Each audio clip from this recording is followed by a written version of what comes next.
প্রবাসী বাংলাদেশী যারা প্রবাসে থেকে দেশের রাজনীতির সঙ্গে সামনে নির্বাচন থাকা সত্ত্বেও বাংলাদেশে এখন বহুল চর্চিত একটি শব্দ হচ্ছে গণভোট। অক্টোবরের শেষ সপ্তাহে জুলাই জাতীয় সনদ বাস্তবায়নের উপায় নিয়ে জাতীয় ঐকমত্য কমিশন যে সুপারিশ করেছে সেখানে বলা হয়েছে সনদের সংবিধান সম্পর্কিত সংস্কার প্রস্তাবগুলো বাস্তবায়নে বিশেষ আদেশ জারি করে তার ভিত্তিতে গণভোট হবে। গণভোটে প্রস্তাব পাশ হলে আগামী সংসদ সংবিধান সংস্কার পরিষদ হিসেবে 270 দিনের মধ্যে সংবিধান সংস্কার করবে। তবে গণভোট কবে হবে সেই সিদ্ধান্ত নেওয়ার ভার অন্তর্বর্তী সরকারের ওপর ছেড়ে দিয়েছে ঐকমত্য কমিশন।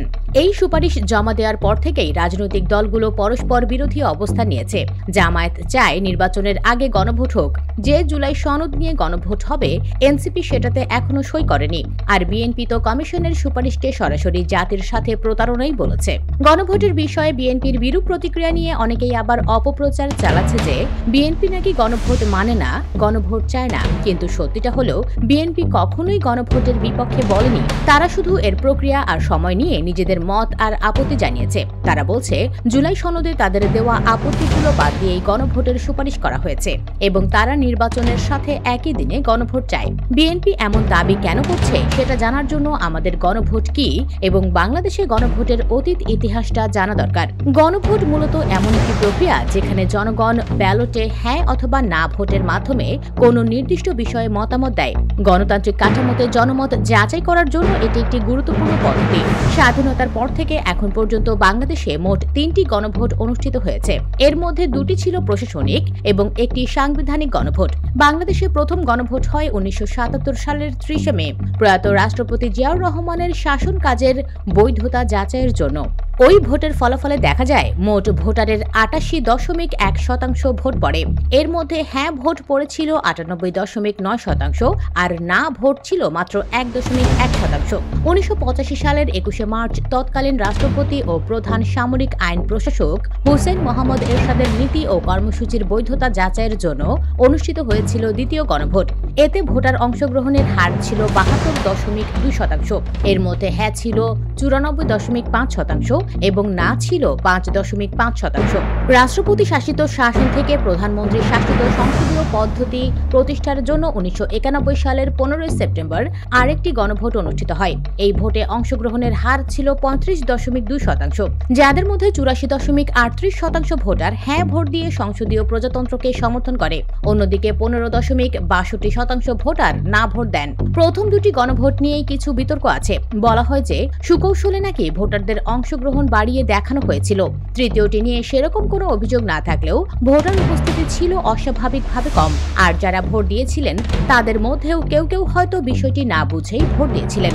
বিএনপিও গণভোটের ক্ষেত্রে এই বিষয়গুলো মাথায় রেখেছে। জনগণের কাছে গণরায়ের জন্য কোনো প্রস্তাব পেশ করলে সেটা সম্পর্কে জনগণের একটা ধারণা থাকতে হবে। আগের যে গণভোটগুলি বাংলাদেশে হয়েছে সেগুলোর প্রস্তাবনা অনেকটা সহজ ছিল, একটি বাক্যেই ব্যাখ্যা করা যেত। কিন্তু এবার যে জুলাই সনদ নিয়ে গণভোট চাওয়া হচ্ছে জনগণের কাছে এটা কিভাবে ব্যাখ্যা করা হবে? নাকি তাদেরকে স্রেফ একটা কাগজ হাতে ধরিয়ে দিয়ে বলা হবে এইটা হলো জুলাই সনদ, আপনি শুধু হ্যাঁ অথবা না বলুন? শুনতে হাস্যকর মনে হলেও ব্যাপারটা আসলে এরকমই। এই জুলাই সনদ সম্পর্কে সাধারণ মানুষ বলতে গেলে কোনো ধারণাই রাখে না। যে জিনিসটা জনগণের একটা বড় অংশই বোঝে না সেই বিষয়ে তারা মতামত জানাবে কিভাবে? এজন্যই বিএনপি জুলাই সনদের বেশ কিছু প্রস্তাবে আপত্তি জানিয়েছে। তারা মনে করছে ওই বিষয়গুলো নির্বাচিত সরকারের সিদ্ধান্তেই নির্ধারিত হওয়া উচিত। আবার বিএনপি যে নির্বাচনের দিনই গণভোট চাইছে তার কারণ হিসেবে দলটি মূলত দুটো বিষয়কে সামনে এনেছে: নির্বাচনী ব্যয় সাশ্রয় এবং ভোটার সম্পৃক্ততা। নির্বাচনের আগে যদি গণভোট হয় তাতে আদৌ কি কোনো লাভ হবে? এখানে কোনো প্রার্থী থাকবে না, তাই ভোটার উপস্থিতি স্বাভাবিকভাবেই কম হবে। মাঝখান থেকে একটা অতিরিক্ত নির্বাচন করতে গিয়ে ব্যয় হবে সরকারের মূল্যবান অর্থ।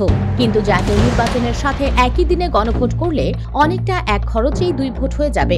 সদিচ্ছা থাকলে নির্বাচনের আগে ভোট প্রার্থীরা জুলাই সনদ নিয়ে ভোটারদের কিছুটা জ্ঞানও বিতরণ করতে পারবেন। গণভোট কেন ভোটের দিনে হওয়া দরকার এ বিষয়ে বিএনপির স্থায়ী কমিটির সদস্য সালাউদ্দিন আহমেদ বলেছেন, জুলাই জাতীয় সনদ যেভাবে প্রণীত হয়েছে সেই একটি প্রশ্নে গণভোট হতে পারে, একই দিনে হতে পারে। অন্যদিকে বিএনপি মহাসচিব মির্জা ফখরুল ইসলাম জুলাই সনদ বাস্তবায়নের লক্ষ্যে জাতীয় ঐকমত্য কমিশনের দেওয়া সুপারিশকে একপেশে উল্লেখ করে তা জাতির উপর চাপিয়ে দেওয়া হয়েছে হয়েছে বলে মন্তব্য করেছেন। জাতীয় নির্বাচনের আগে গণভোট অযৌক্তিক, অবিবেচনাপ্রসূত মন্তব্য করে বিএনপির এই শীর্ষ নেতা বলেছেন, নির্বাচনের দিন ছাড়া গণভোটের সিদ্ধান্ত কোনোভাবেই মেনে নেবে না বিএনপি। গণভোট নিয়ে বিএনপির এই অসন্তোষ আর অন্যান্য রাজনৈতিক দলগুলোর সাথে তাদের মতপার্থক্যের মধ্যেই ৩ নভেম্বর অন্তর্বর্তী সরকারের উপদেষ্টা পরিষদ এক জরুরি বৈঠকের পর জানিয়েছে, রাজনৈতিক দলগুলো নিজ উদ্যোগে আলাপ আলোচনা করে যদি এক সপ্তাহের মধ্যে ঐক্যবদ্ধ সিদ্ধান্ত দিতে না পারে তাহলে সরকার তার মতো করেই সিদ্ধান্ত নেবে। এখন কথা হলো, বিএনপি সেই সিদ্ধান্ত মানবে কিনা। ভিডিওটি ভালো লাগলে লাইক ও শেয়ার করুন এবং আমাদের চ্যানেলটি সাবস্ক্রাইব করে রাখুন। ধন্যবাদ।